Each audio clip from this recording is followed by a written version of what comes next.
Bonjour à tous. Alors aujourd'hui, j'avais envie de vous donner quelques petits conseils pour commencer à préparer les fêtes de fin d'année. On sait bien que c'est un grand moment qu'on l'on partage en famille où souvent c'est associé à des bons repas. C'est souvent une croyance aussi de croire qu'autour du repas, on peut se réunir quand le repas il est abondant et il est long. Alors effectivement, en médecine anti-âge, on fait très attention à l'alimentation et on fait attention surtout à certains critères de l'alimentation.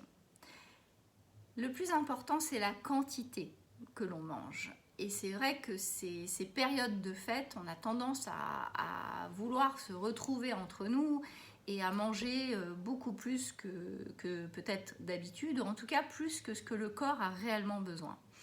On recommande beaucoup en médecine anti-âge le jeûne. Je vous en parlerai et il n'est pas question que vous recommandez le jeûne dans cette période.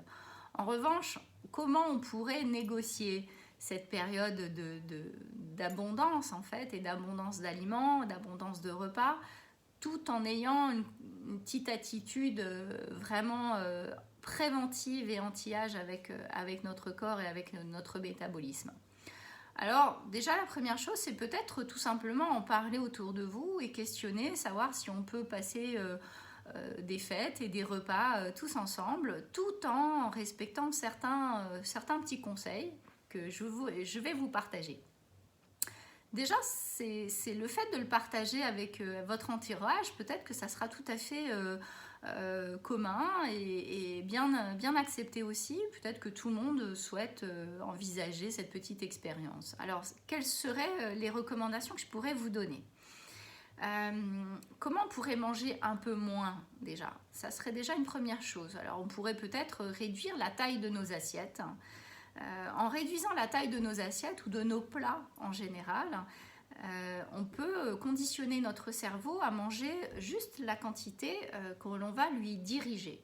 Si vous prenez une grande assiette, la nature a horreur du vide et le cerveau va vouloir remplir et on va, dans notre bonne intention d'apporter beaucoup d'amour et beaucoup d'aliments et beaucoup de nourriture, ça part d'une bonne intention, on va avoir tendance à remplir beaucoup trop nos assiettes.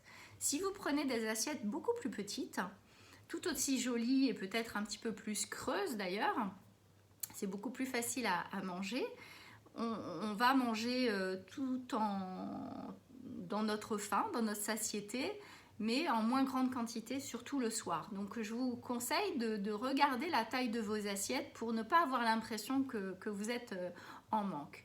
La deuxième chose, c'est effectivement si vous avez un repas assez abondant à faire, mangez plutôt le midi plutôt que le soir. Ça a une incidence aussi sur le sommeil et je vous en parlerai dans une prochaine vidéo. Un autre conseil que je peux vous donner, c'est de constituer un dessert qui soit surprenant. Et je vais vous faire aussi une vidéo, ça m'a été suggéré et merci pour cette suggestion.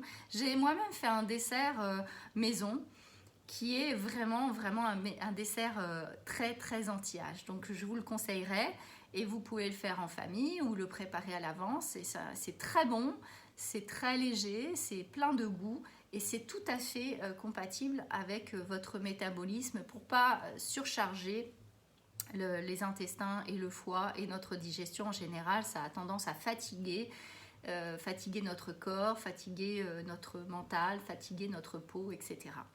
Et puis peut-être je vais vous recommander 5 ingrédients faciles à adopter pendant ces périodes de fête, qui sont vraiment des ingrédients anti-âge que j'utilise au quotidien, qui sont très bons et qui permettent de réduire notre épicerie à une petite étagère toute simple. Ça facilite énormément les recettes, les courses, le porte-monnaie aussi, parce qu'avoir une attitude anti-âge et préventive, ça coûte moins cher en général et je vous ferai une vidéo très prochainement parce que j'ai des tas d'idées. Un petit point spécifique pour Valérie, effectivement la notion de faire moins et mieux, c'est vraiment une attitude préventive qui est bonne pour la santé. Je vous préparerai aussi un sujet sur la notion de minimalisme, de moins c'est mieux, moins manger aussi, mais moins avoir dans notre cuisine et avoir des choses vraiment beaucoup plus adaptées et plus compatibles avec notre santé et notre longévité. Voilà pour ces petites recommandations sur l'alimentation. J'ai d'autres sujets en préparation. Dites-moi en commentaire ce qui vous a plu, ce qui vous a parlé, les sujets sur lesquels vous voudriez que je revienne, que je vous réexplique. Donc mangez moins, petites assiettes, plutôt le midi, et puis avoir un dessert un peu plus anti-âge. Et je vous donnerai des recettes également sur ma chaîne. Je vous dis à bientôt. N'oubliez pas, la santé est un capital immatériel, inestimable, et je compte sur vous pour la préserver. À bientôt, bye!